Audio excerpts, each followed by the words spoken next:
make here right now is a carrot ginger spice bread. Now this is a cute little recipe that came in a juicer. Like, you know, when you buy an appliance, I guess sometimes they'll give you recipes to use from it. And you can use kind of like, so if you're juicing carrots or whatever you're juicing, whatever vegetable or fruit, you can use the pulp from that to make something. So that's kind of what I'm doing right now, because we had used carrots the other day. We have a lot of the pulp. Don't want to be wasteful. So we're going to make basically carrot bread. And I have been really wanting to use these cute little mini muffin pans. I'm pretty sure I showed this in my last video of when I got them. They're just these cute little adorable Pioneer Woman muffin pans, mini loaf pans. I mean, I love all of her designs. I just think it's so cute, very feminine, and I love that. I like to make my kitchen to look as cute as possible, so I want to use these for this. I only have 4 of them. I don't know how much this is going to make in a sense, because you either can do 12 muffins or 1 8x4 loaf pan. So we're going to see how this goes, and I'm just going to kind of walk you through it. Spray down on the muffin tins real quick. My oven is preheated at 350. I've been very much kind of in the bacon mood lately, so I'm just gonna keep rolling on that train. I'm in my new house. If any of you either recognize it or saw my last video, you guys will know this is actually was my parents' home that me and my husband have bought. So we're very excited. Her kitchen, I guess now my kitchen, is just so big and beautiful, and I'm very excited. So let me give you a quick shot kind of some of the ingredients we're gonna be using. Obviously my mini loaf tins and some spices, sugar, flour. Okay. The first thing I'm gonna do is we're gonna start doing the flour. So it wants you to do 2 cups of flour. And since I have been baking so much, I don't have as much flour, so I might have to use some of this bread flour. But it calls for 2 cups of flour. Into the bowl. Ooh, yeah, like just shy. That's like a 1/2 cup right there. So I'm gonna go ahead and get out some of this bread flour. I don't really think it's gonna matter, but just kind of, this is not accurate in any way, but we're just gonna see.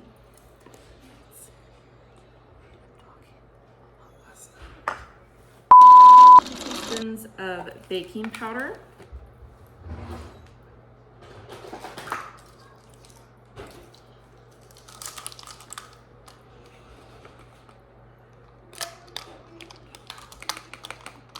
And it says 1/4 teaspoon of salt. And it says kosher salt. I can't find where my kosher salt is at, so we're just gonna use regular Morton salt here. Oh, that was probably a little bit more than 1/4 teaspoon. I am gonna go ahead and add my spices into the flour mix real quick. But I'm not gonna actually follow the directions on this portion, because all it called for was just a teaspoon of cinnamon. And when I'm making a carrot cake, I really expect it to probably taste more like a spiced carrot. Or like when I'm making this carrot bread, I really want it to taste like a carrot cake. I'm losing my train of thought here, but I went ahead and I looked up kind of a different recipe for actual carrot cake and the spices they use. So that's just what I'm gonna go off of. I'm gonna do 1.5 teaspoons of cinnamon. And then I'm going to do 1/4 teaspoon of nutmeg.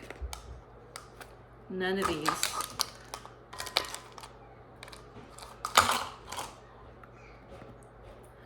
Okay, hold on just a second here. I have no idea why there's a measuring cup onto this. I gotta take this off, it's bugging me. Okay. 1 teaspoon of ginger.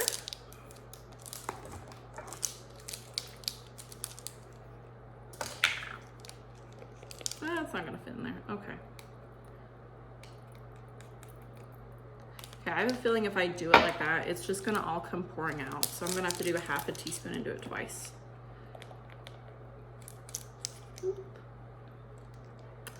And then a 1/4 a teaspoon of cloves.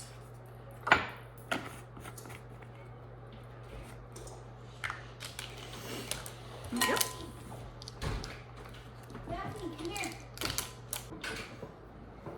Okay, so I'm just gonna kind of stir all this together real quick.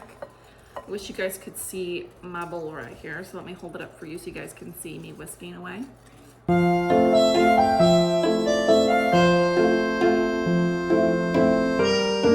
Okay, so now that I have all that whisked together, I'm gonna move on to the wet ingredients. So I need 1 cup of this carrot pulp, which I definitely have more than a cup here. We used a lot of carrots. So 1 cup of carrot pulp. And then we are going to do 2 eggs. To go wash them real quick.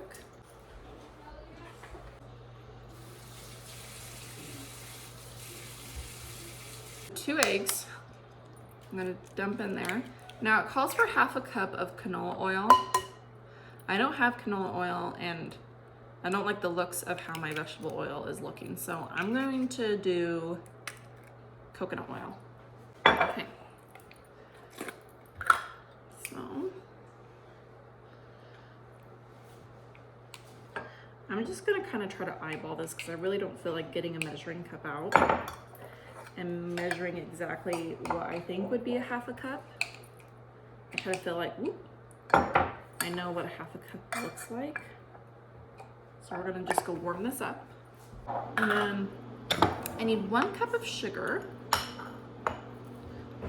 Get out a half a cup because I don't think 1 whole cup is gonna fit into this.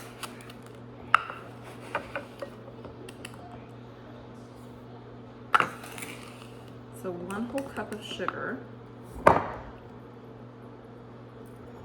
And then a 1/4 a cup of brown sugar.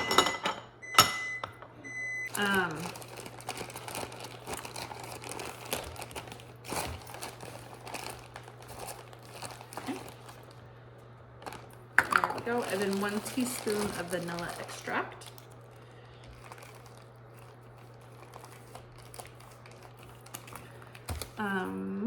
Here we go.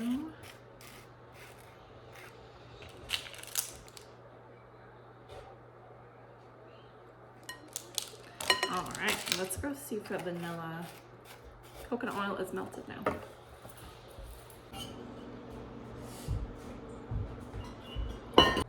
Okay, now that this is melted, I am gonna go ahead and like measure this. Okay, like we're basically there, maybe just a little shy on how much, I guess, if I feel like it's not mixing as well as I would like, I can always add more. Melt some more and add it. Mom, where's my spatula? Hey, Mom. Okay. So I'm gonna go ahead and start mixing all of this together.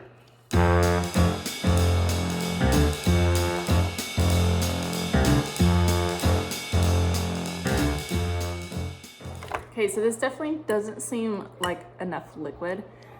Am I missing anything? Hold on. Flour, 2 cups of flour, I did. I mean, I definitely was maybe just a shy of coconut oil, but I just feel like even still, if I probably would have went the full half a cup, it's not gonna be enough. I think I'm gonna add some almond milk into here.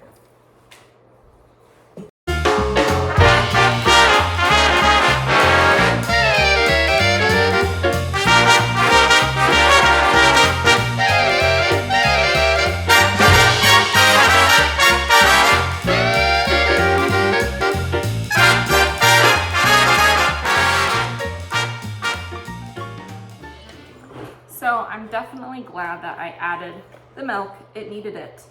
It needed more liquid. I don't know if maybe they were thinking from the pulp that there was going to be more of a liquid in it. I don't know. there definitely wasn't enough liquid, so I'm glad I added the almond milk. So I'm gonna go ahead and start pouring these into my pans here. Get out a little scoop. So I'm just gonna kind of spoon it in this way until I feel like it is probably about 3/4 full.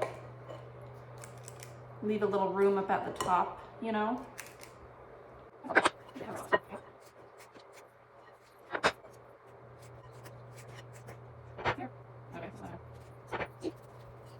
In the oven at 355 degrees. Now for an 8x4 loaf pan, it says for about 50 to 60 minutes, or muffins, they're gonna go 15 to 20. I'm gonna try to think, I'm gonna assume somewhere in the middle. I'm gonna start with 20, check them, and then start going up from there, because I definitely don't want them to be overcooked. So that's what I'm gonna do next.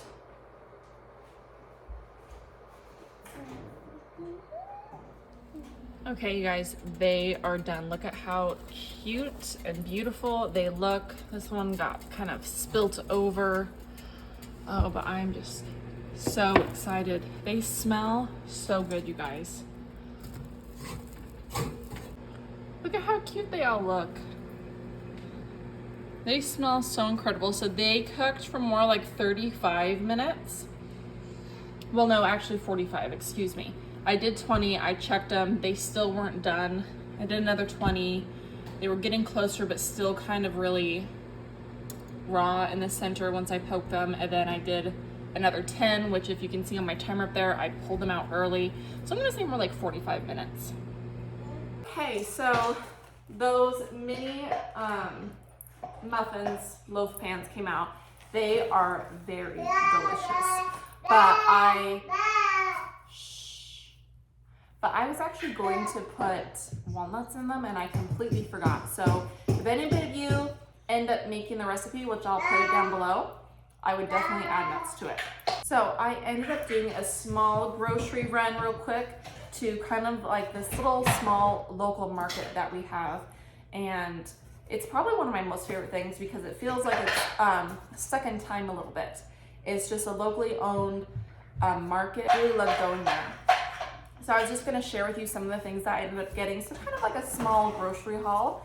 And then I'm gonna go into something else I'm gonna be baking, which I'm very excited about. The first thing that I ended up getting was these tomatoes. So they had these kind of displayed kind of front and center, and they just looked so good walking by.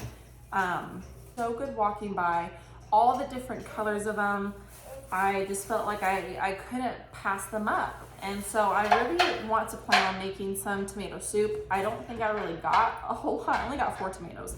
But I actually have a lot of cans of tomato sauce that, weirdly enough, one time Walmart in one of our grocery orders gave to us, and we didn't realize it till we got home that we never ordered them. It was never on our order, but we ended up with like a case of tomato sauce.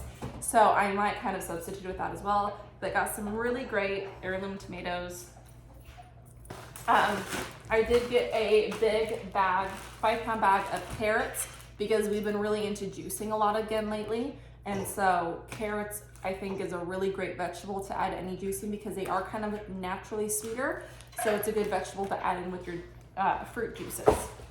I did go ahead and I did pick up some milk while I was there. This is from a dairy here in Idaho. And so this is really nice to have. And I like that it comes in like a glass jug. I also got just some potato bread there, even though I've been making a lot of my bread. We eat a lot of it too. If any of you guys follow me on Instagram, you guys saw that I just recently baked 2 loaves of sourdough bread and they are gone. And this is like just the next day. So I just bought this to keep in the freezer as kind of like an emergency loaf, more or less actually for my husband because he really likes potato bread. Got some bananas, great for smoothies because again, fruit juices, smoothies, kind of a kick we've been on lately. I got some green onions. I don't know really why I got the green onions, but they just looked really good in the store, and I felt like probably because I was thinking of the tomato soup, it was a nice thing to add on. Then I also got some purple carrots. So these purple carrots actually got to roast along with the tomatoes. I guess, I'm sorry, this is rainbow carrots because it's a variety of colors in here. If you can kind of see, here's like the traditional orange carrot. You got some purple and some white, and these are really good. I also then got some cucumbers. I got a grapefruit. I don't know why grapefruit sounded really good, so I don't know why. I got it. I got some organic potatoes. If anybody of you hears my son, he's like over there playing in the corner, and I'm sorry, he's loud. He's got some organic potatoes. I heard from somebody that they only buy organic potatoes because of that they're such a root vegetable, or they're grown so much under the dirt, so they soak so much more up of the soil and the things that are sprayed on the soil that they hold more of that, and so you really should always buy organic potatoes. And so that's been like stuck in my mind ever since, so I just really wanted to buy organic potatoes. I got a spaghetti squash, which is just so good. I just ate one today for lunch because I had it sitting over in my kind of like vegetable fruit bin over here because I bought it the last time I was at this market. And I was like, you know what, I should just make it up for lunch. Me and my baby ate it for lunch, and it was just so good. I think I forget how good spaghetti squash really is. And I just put like a little bit of, you know, like Alfredo sauce over it, and it's just like a healthy lunch. So this was good. I also got some organic cane sugar. It's not like I was really in need of a lot of sugar, but so I got organic cane sugar. Not that I particularly needed any sugar. I have plenty, but probably just because I'm more on this kick of just wanting to buy more natural, whole organic things, I just wanted to pick up a small bag of organic sugar, I guess. I also got some einkorn flour. This is just really good, especially for anybody who needs to really be gluten-free. Einkorn flour is a great option. My sister-in-law is actually the one who turned me on to this. And this is actually great because you can't even use it in your sourdough starter. It works just as good as any other flour. So I just wanted to pick up some more because I used all of mine the other day. Got some of this oat milk creamer from So Delicious. Then I also got some of this gluten-free fettuccine pasta noodles. I got some of this Bragg's apple cider vinegar. This is a prebiotic refresher. So I got a head of cabbage for St. Patrick's Day. So happy St. Patrick's Day to any of you. My kids woke up and they told me, hey, happy St. Patty's Day, which I don't really know how they knew it was St. Patrick's Day. Probably my oldest might have known, but there you go. So I actually want to try to ferment this and make some sauerkraut. So good luck to me on that.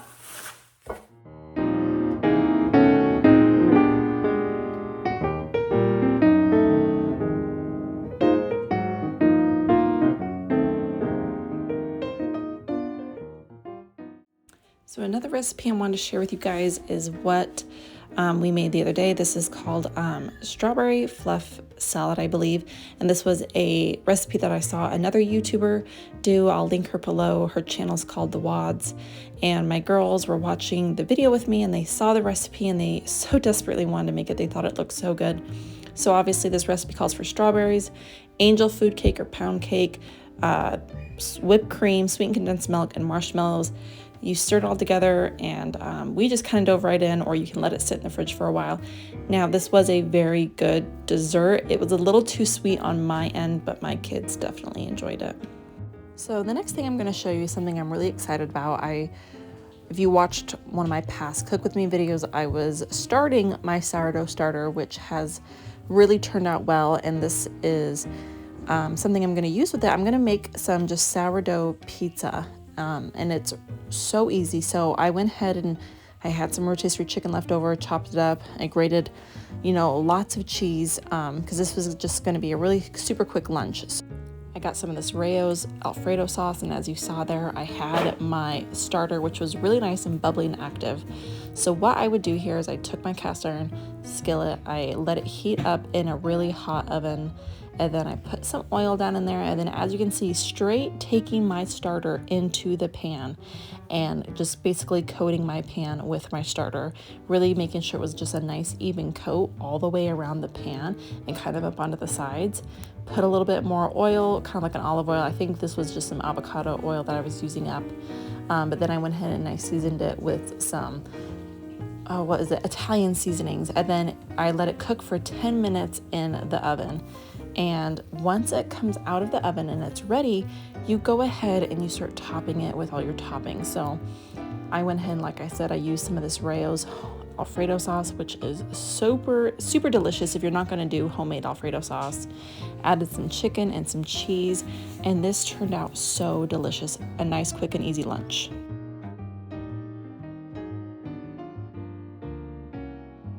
Also, that same day, I had cooked up my sourdough bread, which I was so happy and proud of. I just could not wait to get into it. We honestly, like I said earlier in the video, we basically ate this in a day and a half. It was so delicious and so good. I was just so proud of how it turned out. If you guys at all are interested in the recipe I use, I can definitely either do a video on it or even just link the recipe below. It was one that I got from another food blogger, so it is a really great recipe, and my whole family really just enjoyed this bread.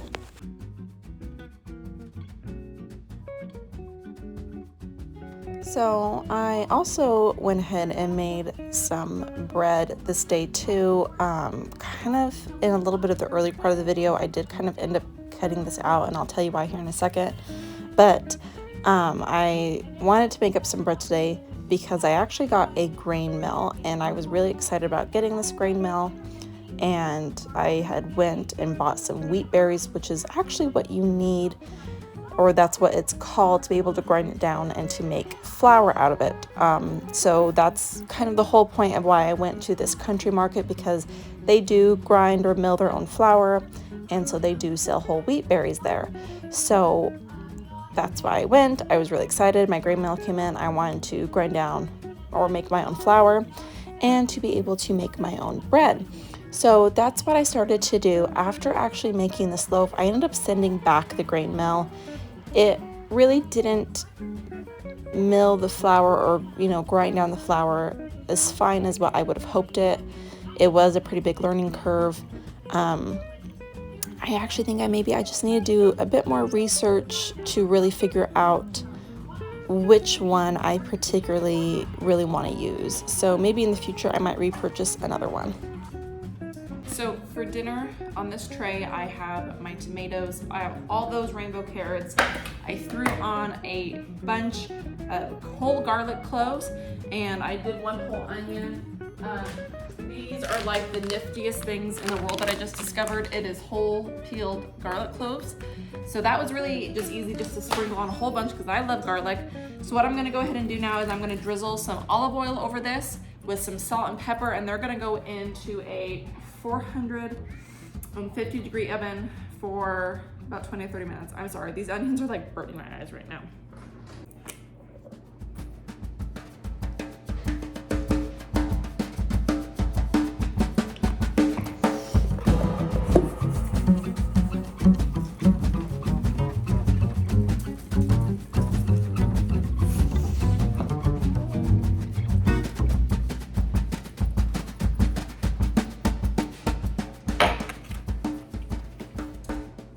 All right, so this bad boy has doubled, and I'm very excited because I was kind of nervous since milling my own flour. I didn't know how it was gonna be. It looks really happy. It definitely has doubled. So I'm gonna go ahead and move on to the next step. If anybody was curious, this is the recipe I use from King Arthur. It is just a good recipe. I've always gotten just such excellent loaves of bread. I've never had an issue. So that's just what I'm gonna go ahead and do. My next step is actually to gently deflate the dough and shape it into a 9-inch log. And then I'm gonna place it into a loaf pan, which I hope I have a loaf pan. And then it's gonna go back into kind of rise for another 90 minutes. So let's hope this all happens nicely. Okay, so once they come out of the oven, all nice and roasted, they want you to throw it into a large stock pot, put some chicken broth. I only had beef broth though, but that's okay. I say it's okay, work with what you have. Put about 3/4 of this stock in and add some fresh basil. I didn't have fresh fresh basil. So I used dried, and then about 4 tablespoons of butter. Bring to a boil, and then let simmer for about 15-20 minutes. It didn't say to cover it, but I just went ahead and covered it because I thought, why not? So yeah, that's where we're at right now. So here is how dinner turned out. We made some grilled cheese sandwiches and our tomato soup. So as I'm editing this video, I realized I actually didn't really end it. So the tomato soup turned out really good after you kind of let it simmer and boil on the stove for a good little bit. You went ahead and you took your immersion blender and you blended it all together, and then you had the option to add in a little bit more stock or some heavy cream, which I did, and it turned out really good.